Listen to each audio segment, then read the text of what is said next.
Marco Rubio is still being beaten in the polls by Republican candidates who are far more bombastic, far more clearly idiots. And so it's far past time for him to say something stupid. And the shooting this week has provided a great opportunity, which you're going to see in this video.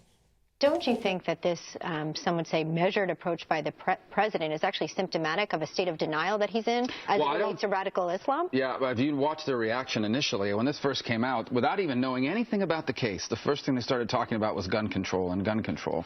I don't hear anybody talking about bomb control, because they put bombs, they left bombs behind on the scene of attack, intending to kill even more people than they did with the guns. And I think it's symptomatic of the broader issue, and that is an almost hope that none of this is terror-related, because he wants this argument to be, we've got this under control. We do not have this under control. It's contained. It is not contained, and in fact, every time one of these incidents occurs, it proves that.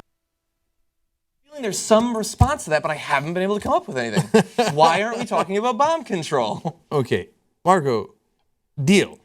Let's do bomb control. Yeah. Okay, that was the easiest solution of all time. Hey, we have bipartisanship. Do you think liberals want more bombs around? No, we're totally anti-bombs. Okay, to a man, 100% of us anti-bombs. Let's do bomb control as well. In fact, the idiot doesn't realize how much that hurts his cause. Yes. Of course. Okay, so first of all, if you say, hey, you know, I should be able to have any gun I want, any weapon I want, well, then the next argument is, wait, then you have a Second Amendment right to bigger weapons. So, for example, an RPG. That's a weapon, right? Now, you're telling me you could do a handgun, you could do a rifle, you could do a sawed-off shotgun. Well, some states won't let you, but a shotgun, you can do an AK-47. So those are all weapons. They're not just a handgun. They're not a musket, right? So why can't I do an RPG? Okay, I'm for bomb control. Yeah. Okay, well, I don't want RPGs. Here's why I think it's even stupider than that. It's because the reason we don't talk about bomb control is because we already have bomb control. Largely, you can't own bombs. Get a bomb. Yeah. So you can't even make it. No, but it goes even further than that, because here's the thing. Clearly, in this case, those shooters wanted to use bombs. And I've heard for a very long time from the right that there's no point outlawing guns, because if a criminal wants a weapon, they're going to get that weapon. The laws are irrelevant. And yet, for some reason, these people who clearly wanted bombs couldn't get military-grade bombs. They had to make shitty pipe bombs that didn't do any real damage, which is weird. I've heard if they want something, they're going to get it. And so it made me start to wonder, why is it that terrorists in these mass shootings don't use RPGs, and they don't drive tanks around, and they don't use F-14s? It's because when you actually regulate something, from something as simple as a bomb to something like an RPG or fully automatic assault rifles, they don't show up as often. And so he has proved the exact opposite of what he wanted to prove. You could actually make things harder to get by regulating them like we already do with bombs. I think this is what's happening on college campuses. But that's the new form of applause. So, yes. well done, John. Well, Thank you. You know, I've always said this, basically the same thing, is that everyone is for gun control.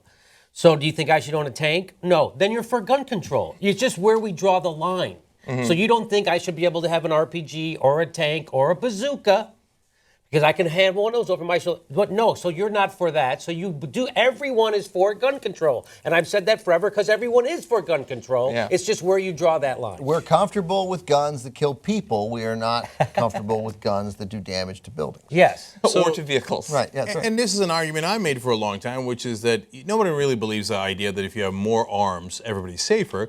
Because what if you take that to its logical extreme? Okay, then we should give all the countries nuclear arms.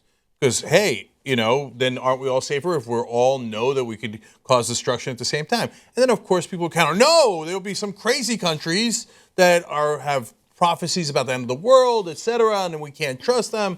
Yeah, there are also crazy people who have crazy ideas about prophecies or things that are talking in their heads and the voices, etc. That's why not everybody should have arms in the real world as well. You know that mutually assured destruction doesn't actually work in the nuclear case, and it also clearly does not work in the case of actual guns. So another thing I saw a lot of right-wingers saying is, Paul Ryan was one of them, saying that, you know, we have to find a way to keep guns out of the hands of the mentally ill.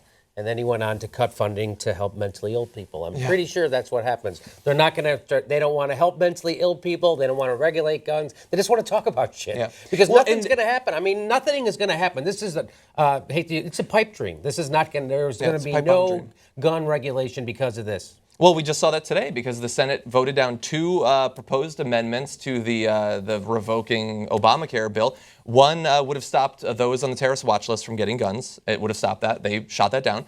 And the other would have expanded background checks to online and private party gun sales. So they're saying, like, okay, fine, you can do your background checks so long as they walk into a Dick's Sporting Goods. But if you buy it online, that's just going too far. Which is great because terrorists, especially ISIS, haven't yet discovered the internet. Yeah, and so I don't think they're going to exploit that loophole. If you're worried that they've got sleeper cells here, and you thought San Bernardino was one of them, well, then shouldn't you be super worried that they just go online and buy any gun they want and then do what they're going to do with it? Maybe gun control needs to be framed as part of the fight against terrorism now. But even that doesn't work with these guys because they terrorism watch list. Yeah, they voted down a proposal to make sure that people on the terrorism watch list couldn't buy guns, and they're like, no, they should be able to buy. I got it. No, but I'm saying going forward as a message strategy that for the next 2.5 years, that's how we frame the gun control debate. That's so funny. There's a terrorist attack in another country across the ocean. Immediately, we got to shut our borders. There's a terrorist attack inside America. Let's give them more guns. Like, you can't even stop. Once they get here, we're fucked. They're here. Give them guns. I think you might be right, but there's, I think, a historic precedent that implies that it won't actually work. And that's because I think at one point back in the late 80s into the 90s, the people who wanted gun control started to seize on that, well, at the very least, let's restrict the guns and the ammunition that's specifically used to kill police officers. Right. And that didn't even catch on. They can't even do that. But step back. I've talked about this a couple times this week with people. It's just 20 first graders were murdered, and we didn't do anything. So, this is nothing. We sold a lot of guns as a nation. We did that. I get it. This scares people more because of the names of the people who did it, right? But you were not going to get a more seminal moment to act than right then. These were 6-year-olds murdered. Yeah. Well, a congresswoman was shot in the head, and we still didn't do anything. We still don't. So we're not going to do anything. So it has to be framed, maybe, I think, in a different context. That if this is a fight that progressives are going to carry on, it's got to be framed differently because it's unwinnable now. It is unwinnable as things stand now. Yeah. Ben, to your point, they say we can't let the Syrian refugees in because they might become terrorists. Then you say, okay, then the same Republicans turn around and say, well, if they are terrorists and they're on the terrorist watch list, we should let them buy guns.